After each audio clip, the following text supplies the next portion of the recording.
Welcome to Bermuda's Stay Ready Storm coverage presented by Lindo's Group of Companies. I'm Glenn Jones. We are getting our Stay Ready coverage rolling because there's a tropical storm warning in effect for Bermuda associated with Hurricane Larry. And of course, a tropical storm warning means we can expect tropical storm force winds within 36 hours. That is what we need to be on the lookout for.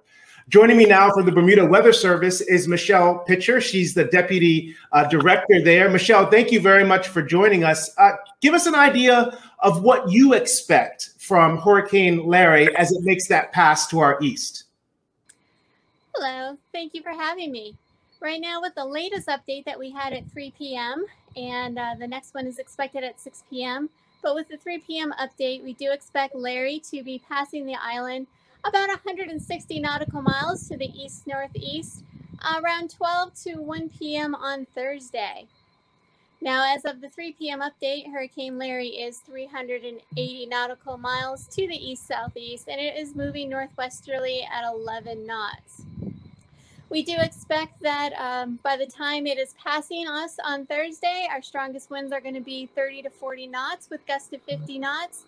And that's going to be mainly in the eastern marine area. Though if we have any heavier showers or thunderstorms and rain bands are coming over the island, we may experience those winds, stronger winds on the island as well.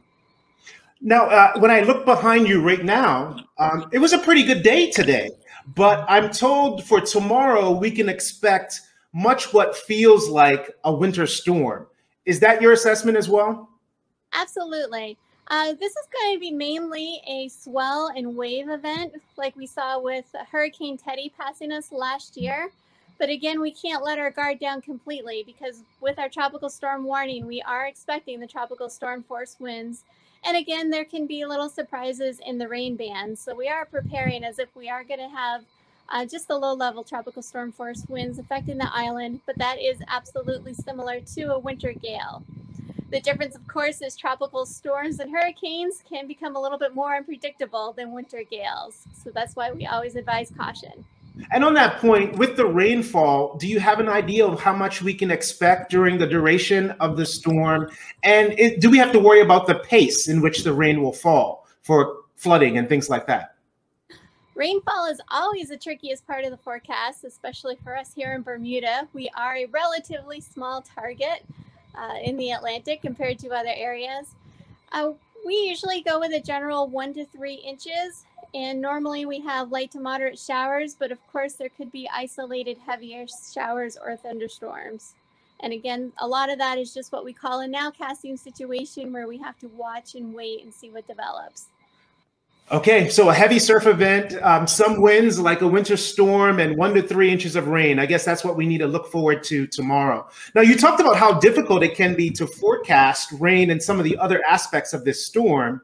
And you were showing me a moment ago a balloon that you use that helps to improve the accuracy of forecasting going forward. Can you just explain to viewers how that device works?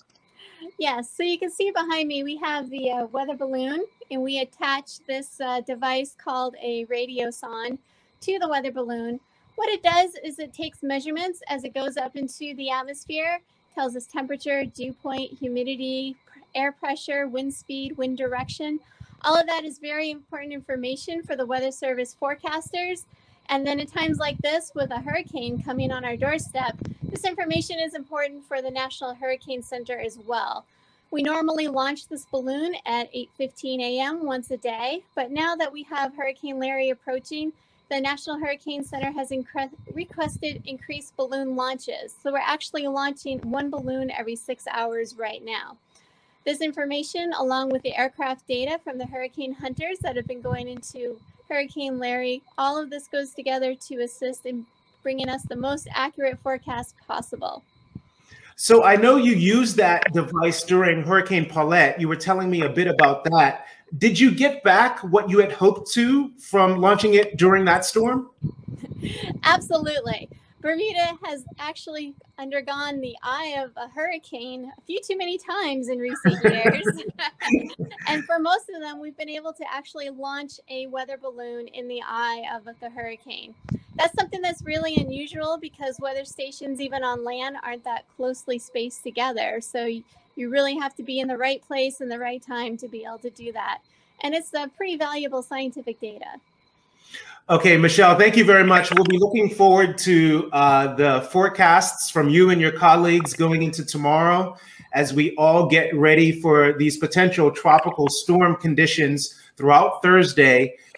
It's going to pass us, we believe, as a Category 2 hurricane, but be far enough away so that we do not get the effects of a hurricane. We're going to probably be in that tropical storm force winds within 36 hours. So when you're getting up tomorrow, we'll be just getting into what we expect to be the worst of Hurricane Larry's pass. So we'll be with you all day tomorrow here on Burn News for Stay Ready live storm coverage, providing you updates throughout the day from the Bermuda Weather Service and from some of the other sources that we'll be using. All of this coverage brought to you, of course, by Lindows, Friesenbrook-Meyer, Duracell, the Ministry of National Security, and our friends at Belco. So do well tonight. We'll be back with you tomorrow morning. This is Stay Ready Storm Coverage on Burn News. I'm Glenn Jones. Hannah, can you hand me the Lindows bags, please? What do you need the Lindows bags for? I have everything I need for the hurricane in these bags. Mommy, are these batteries for the flashlight? Oh no, these batteries are for your father's Xbox controller.